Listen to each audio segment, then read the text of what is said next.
Welcome to the MomBoss podcast, the show where motherhood meets business and everything in between. I hope you enjoyed today's show. Let's get started. Hey everyone, and welcome back. I'm your host, Bailey Gordon. And I I actually have considered starting like a car podcast where I just sit in the car and I have just a stream of consciousness recording that I post and share to the public. Because sometimes, you guys, my brain is so fascinating. I get my best thinking done when I'm in the car, when it's quiet. I don't listen to the radio. I literally drive in silence. I mean, gosh, I have driven probably 6 hours round trip in just silence because it is so nice to be able to think clearly without any kind of outside input. No kids yelling at me from the back seat for a snack. No husband, chatting at me, trying to make sure that I am doing XYZ as I drive, like whatever. I mean, I love my husband. I'm actually the one who's telling him to do XYZ, so I don't know why I said that. But anyway, all that to be said is I really want to just have the kind of some mini-sodes where I just talk to you. And today, one of the things that's kind of on my mind and on my heart is talking about balance and finding the balance. I just recently interviewed Gina Paulson. She's a photographer, a friend, a mom boss in the community. And I want this past year, she's done such a good job of finding, quote unquote, the balance. She did not feel burnout in her business, which is very easy to do as a photographer, especially as we head into the holiday season. And she's a wedding photographer. So as she heads into the fall, of course, she's coming off of a 20 plus wedding season. I'm not sure what her exact number is, but I mean, she's done many summers with many more weddings than 20. But I thought it was super interesting. She had mentioned this on her Instagram very, very briefly and casually, just that she was very proud of the work she had done to find, quote unquote, balance in her business. And the reason I put balance in quotes is because I'm just not sure it exists.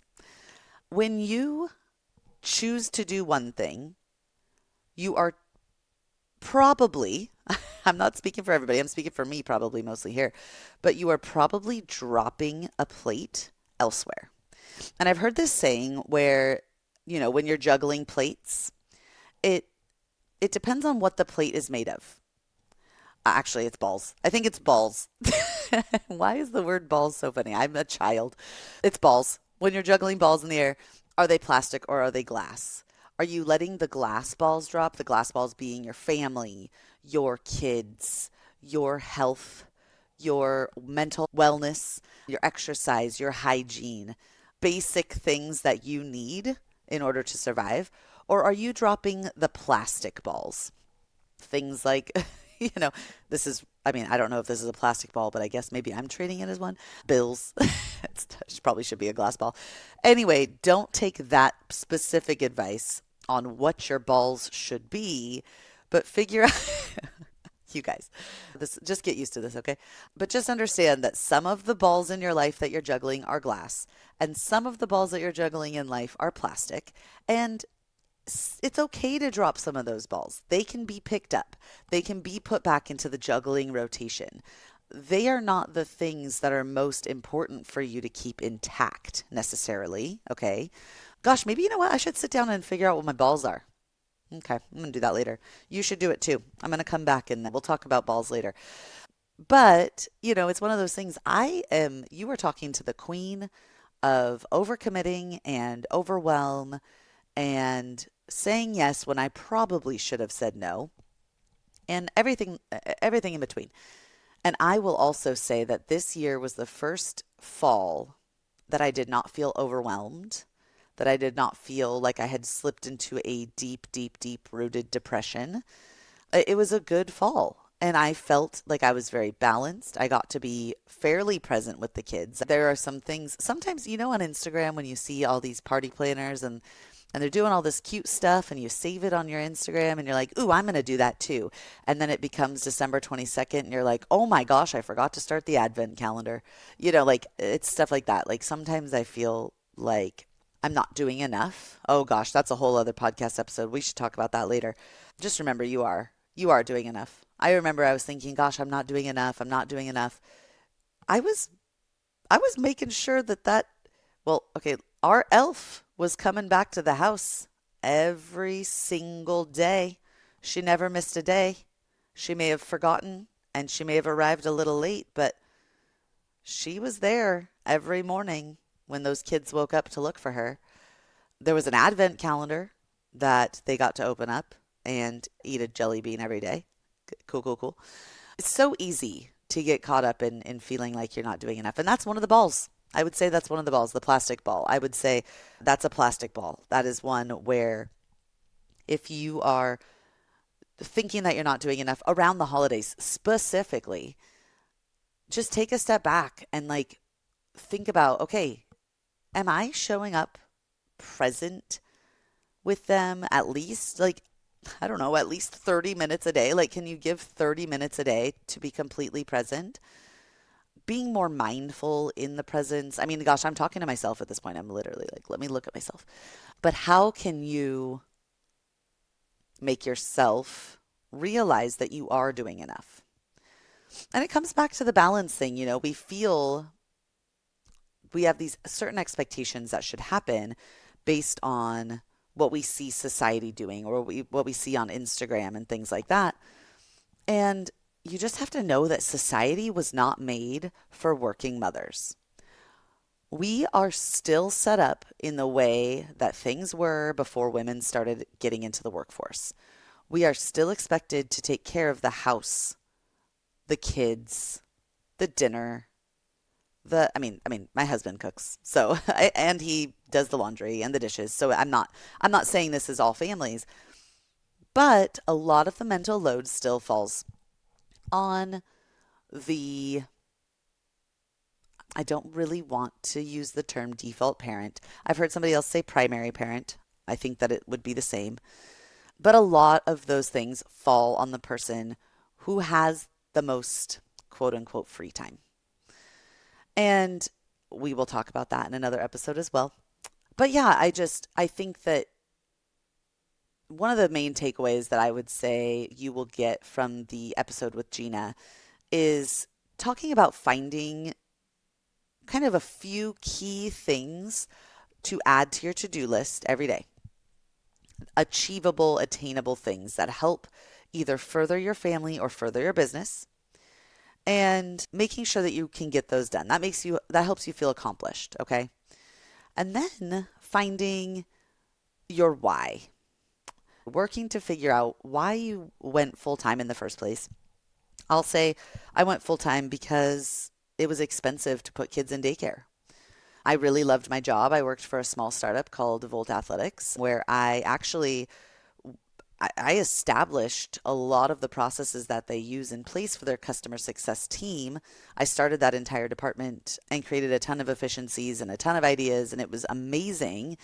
But as soon as I became pregnant, let alone with twins, I knew it was going to be difficult to go back, especially on a startup salary. I was probably making just as much money to go to work as I was going to have to pay in childcare fees. And in my mind, I was like, well, there's no way I can go back to work.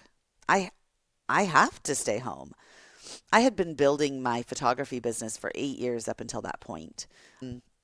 So in January of 2020, I went full time with two 4-month-old babies on my lap.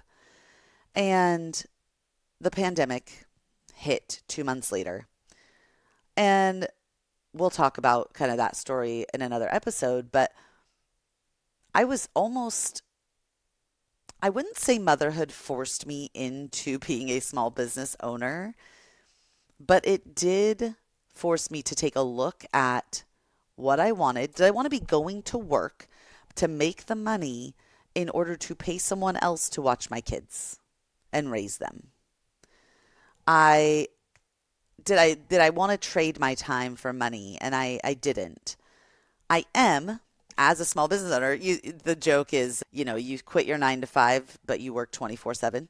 My kids are still watched. They're watched by my grandparents. They watch them 3 days a week. I have found a little bit of a routine there in the last 6 or 8 months. We've really gotten into a good routine. But I mean, it is really difficult to be launched into a small business world that you just maybe were not prepared for. And as I said, I've been in business. Gosh, I've been in business for well, legally for 13 years. But I've been full time for 5, and it's almost as if I had to start completely over. Processes that I'd never had in place, I had to get those put in place. Finding just different things that you'd never thought about. It's super fun actually to have been able to do that. But it is one of those things where I was sort of forced into it by motherhood. Like I was forced into becoming a full time entrepreneur because I wanted to spend more time with my family. And and I think, yeah, I mean, I just, we live in a world where it just wasn't built for women to do it all. But yet here we are expected to do it all. And I think it's okay for us to take a step back, realize again, figure out which of your balls are plastic and which of your balls are glass, and really have that hard conversation with yourself of what can I let go of to make room for what's important.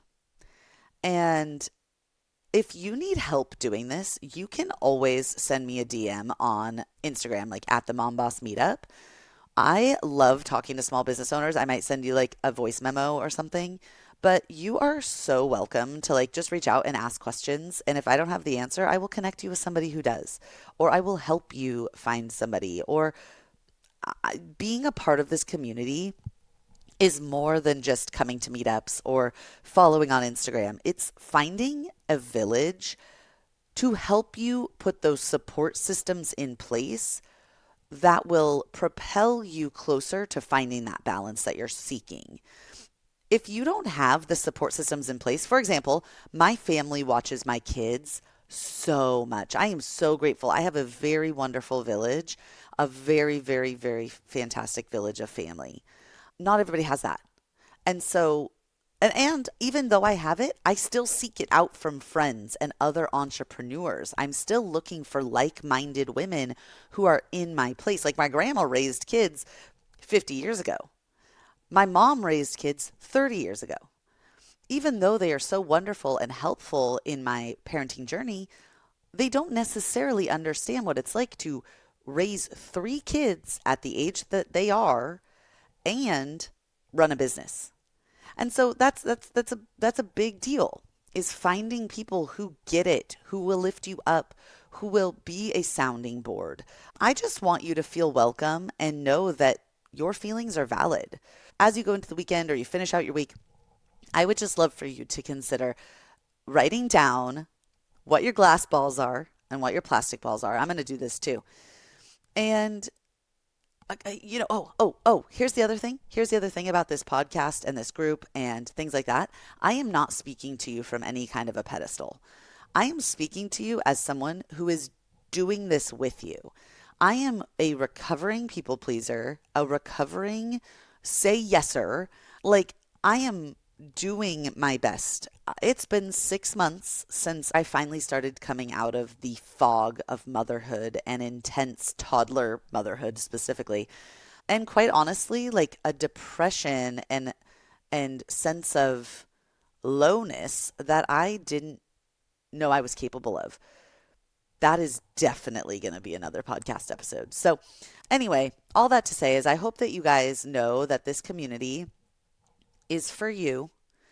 It is for you if you are looking for connection, if you're looking for validation, if you are looking for support, if you're looking for a village, if you are just looking for a way to even decompress from your day.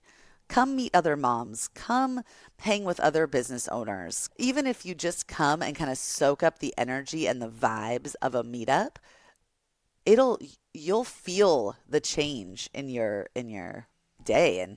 And yeah, I'm thankful for this group. I'm excited to make it a virtual community, hoping to do that sometime this spring. I am so excited to be able to offer this because there are so many moms who aren't able to make it to our meetups, and I want to be able to support them in ways that they might need. So anyway, okay, this was Words of Wisdom Wednesday. I don't know, that's a mouthful, but I love alliteration. And I hope that you guys come back next week. I will have another Mom Boss Spotlight episode for you. And yeah, I hope that you figure out your balls this week. Okay, we'll talk later. Bye.